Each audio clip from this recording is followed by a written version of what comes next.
Hello student, कैसे हैं आप सभी। आई होप आप सभी अच्छे होंगे।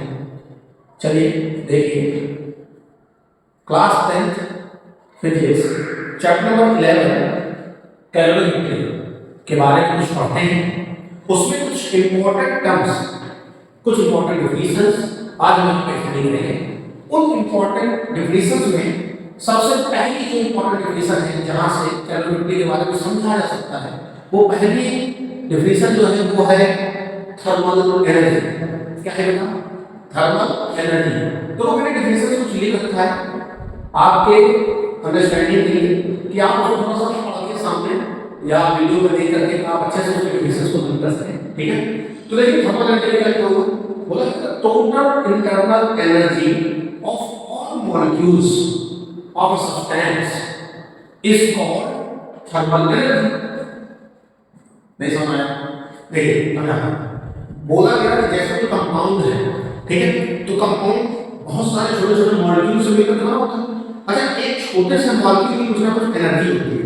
जैसे मैंने लाइट चैप्टर पढ़ाया था, तो लाइट में मैंने बताया है कि लाइट में वो सबसे छोटा पार्टिकल होता है, सोचा जाए तो उसको कहते हैं फोटॉन, क्वांटा। ठीक, तो उसकी भी एनर्जी होती है। उसकी एनर्जी मैंने वहां पर आपको बता रखा है, हालांकि उसमें नहीं है, बट फिर भी आपको बता रहा था कि जो लाइट के उस छोटे से पार्टिकल की एनर्जी होती है वो होती है h न्यू। क्या होती है? h new. ठीक है, ये लाइट की एनर्जी होती है। ऐसे थर्मल में आप पढ़ोगे तो थर्मल में भी आपको पता चलेगा कि थर्मल में भी कौन सी एनर्जी होती है, थर्मल एनर्जी होती है। तो आपको आई होप डिफरेंस क्लियर हो। अच्छा, थर्मल एनर्जी में ये जो इंटरनल एनर्जी है, अभी आगे किसी के डिफिनेशन आने वाली है इंटरनल एनर्जी होता है, तो उससे पहले एक छोटा सा नोट मैंने लिखा हुआ है। Molecules possess kinetic energy due to its random motion। मतलब मॉलिक्यूल्स जब किसी कंपाउंड का फॉर्मेशन करते हैं तो नॉर्मली क्या करते हैं? रैंडमली मोशन करते हैं, zigzag मोशन करते हैं, ग्राउंडली मोशन करते हैं। ठीक है, तो उससे कौन सी एनर्जी जनरेट होती है? उससे जनरेट होती है काइनेटिक एनर्जी। मोशन से कौन सी एनर्जी जनरेट होती है? मोशन से जनरेट होती है काइनेटिक एनर्जी। ठीक है, दूसरी बात कि पोटेंशियल एनर्जी कहां जनरेट होती है? तो पोटेंशियल एनर्जी जनरेट होती है मॉलिक्यूलर अट्रैक्टिव फोर्स से, एमएफ से, मॉलिक्यूलर अट्रैक्टिव फोर्स। तो पोटेंशियल एनर्जी किससे जनरेट होती है?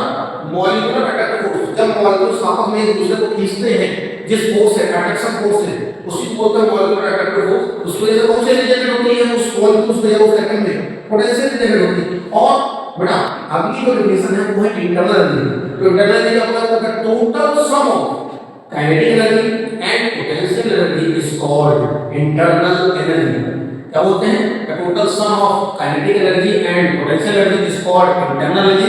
it is represented by U, capital U। ठीक है, अच्छा इंटरनल एनर्जी है क्या एक्चुअल में? तो इंटरनल एनर्जी एक्चुअल में एक एनर्जी है, एनर्जी की यूनिट होती है।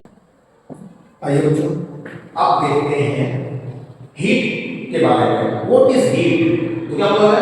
Heat is the form of energy, heat is the form of energy which flows from a hot body to a cold body, hot body to a cold body when they are kept in contact। जब दो bodies को, एक hot body और एक cold body को आपस में जब कांटेक्ट कराते हैं तो हीट हमेशा हॉट बॉडी से फ्लो करके किधर जाती है? कोल्ड बॉडी निकल जाती है। ठीक है, आइए बात करते हैं आप नेक्स्ट डेफिनेशन की। तो वो है कैलोरी। नेक्स्ट डेफिनेशन में मतलब कैलोरी। ठीक है, लेकिन आपको पता होना चाहिए कि हीट भी एक तरीके से क्या है? फॉर्म ऑफ एनर्जी है। क्या है बेटा? Form of energy. तो अगर हीट फॉर्म ऑफ एनर्जी है तो उसकी भी यूनिट क्या होगी? जूल। क्या होगी? जूल। लेकिन हीट की एक सीजीएस यूनिट होती है। कौन सी यूनिट होती है? सीजीएस यूनिट होती है। उसको क्या बोलते हैं? कैलोरी बोलते हैं। क्या बोलते हैं? कैलोरी। अच्छा, इसमें 1 कैलोरी की आपका एसएससी बोर्ड है, 1 कैलोरी की बोलता है, तो इसको डिफाइन 1 कैलोरी। ठीक है, तो क्या बोलते हैं? When 1 calorie is defined as the heat energy, 1 calorie is defined as the heat energy required to raise the temperature of 1 gram of water from 14.5 degree Celsius to 15.5 degree Celsius या 287.5 calorie या से बढ़ा कितना है? 288.5 calorie तक। I hope समझ आया। I hope समझ में आया। ओके ठीक है, चलिए देखते हैं टेम्परेचर। टेम्परेचर क्या होता है?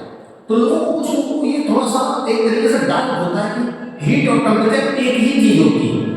समझिएगा बात को ध्यान से। कुछ लोगों को ये थोड़ा सा एक तरीके से बहुत ही माइनर डाउट होता है कि हीट और टेम्परेचर एक ही बात है, जबकि ये दो अलग अलग बात है। हीट एक एनर्जी का पार्ट होता है और टेम्परेचर एक पैरामीटर है। ठीक है, टेम्परेचर में पैरामीट्रिक स्केल्स होता है जिसमें आपने पढ़ा था केएफसी, केल्विन, ठीक है, फ़ारेनहाइट, सेल्सियस। केल्विन मैंने एक ट्रिक बनाई थी केएफसी, जैसे बोलते थे, मैं आज बोलता हूँ कि जैसे कुछ लोग नॉन वेजिटेरियन होंगे तो सब चिकन खाते हैं, तो सबसे अच्छा चिकन केएफसी का मिलता है। ठीक है, तो अब वहां की बात अलग है, बट उसको मैंने फिजिक्स में कैसे समझाया है केएफसी को ऐसे समझाया है कि के का मतलब होता है केल्विन, और के पहले लेटर क्या है, इट मींस के फॉर केल्विन से है कि वो जो पहला लेटर है वो हमारे लिए तो स्पेसिफिक है। ठीक है, तो टेम्परेचर की जो यूनिवर्सल है, बोल सकते हैं यूनिट होती है, साइंटिफिक यूनिट जो होती है वो क्या होती है, केल्विन होती है। क्या होती है? केल्विन होती है। ठीक है, दूसरा होता है फ़ारेनहाइट। हम जो अपने बॉडी से टेम्परेचर को मेजर करते हैं वो किसमें करते हैं? फ़ारेनहाइट। और एट लास्ट जो नॉर्मल कोई भी डेली वेयर में बात करते हैं वो किसमें करते हैं? डिग्री सेल्सियस में। बट हमारा जो डिग्री सेल्सियस में हम अपने लैबोरेटरी सेशंस में या कहीं पे एक्सपेरिमेंट करना होता है वहां पे नहीं करते, वहां पर केल्विन का ही यूज करते हैं। ठीक है, ओके। तो आइए बात करते हैं टेम्परेचर का। तो टेम्परेचर देखो मैंने लिखा है, temperature is a parameter. Temperature is a parameter which tells the thermal state, जो कि थर्मल स्टेट बताता है ऑफ अ बॉडी, किसी बॉडी। ठीक है, it determines the direction of the flow of heat, और ये भी बताता है कि हीट की डायरेक्शन क्या है। when two bodies at different temperatures are placed in contact, लेकिन इसकी सबसे जरूरी बात ये है कि वो दोनों बॉडी आपस में कौन से कांटेक्ट होते हैं। मैंने जैसे भी बताया आपको, चाय का एग्जांपल है, कॉफी का, टी का। क्या टी बनाया अभी इसमें विंटर के समय चला तो सभी को कॉफी या टी बहुत पसंद होती है, आप सभी में से किसी न किसी को पसंद हो। लेकिन अगर आप कॉफी को बना करके लाते हैं और मेरी तरह जैसे पढ़ाने में इंटरेस्ट हो गया, मान लो मैं कॉफी ले आया और रख दिया मैंने टेबल पे, तो क्या हुआ, अब मैं पढ़ाने लगा तो मुझे पता है कि मेरी कॉफी धीरे धीरे हो जाती है, ठंडी हो जाती है। ठंडी कैसे?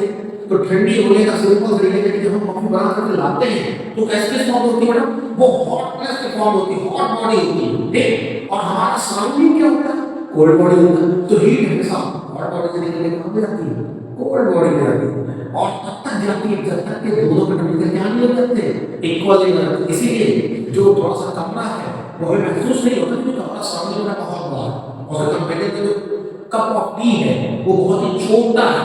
ठीक है, तो हम उस टेम्परेचर को मेजर नहीं कर पाते। लेकिन अगर हम ज्यादा, जैसे मान लो कि इस समय कमरों में आग वाग जलाते हैं, बाहर करते हैं, ठीक है, तो आग भी जलाते हैं तो हमें बाहर जलाते हैं तो थोड़ी बहुत हवा जो लगती है तो हमें सर्दी लगती है। लेकिन उसको जब अंदर कमरे में लाते हैं तो ऐसा लगता है थोड़ी बहुत कमरा गर्म लगता है, गर्म होने लगता है। क्या होने लगता है? गर्म। और तब तक होगा जब तक कि उस हॉट बॉडी का, उस सराउंडिंग रूम का टेम्परेचर क्या नहीं जाता, सेम लेवल।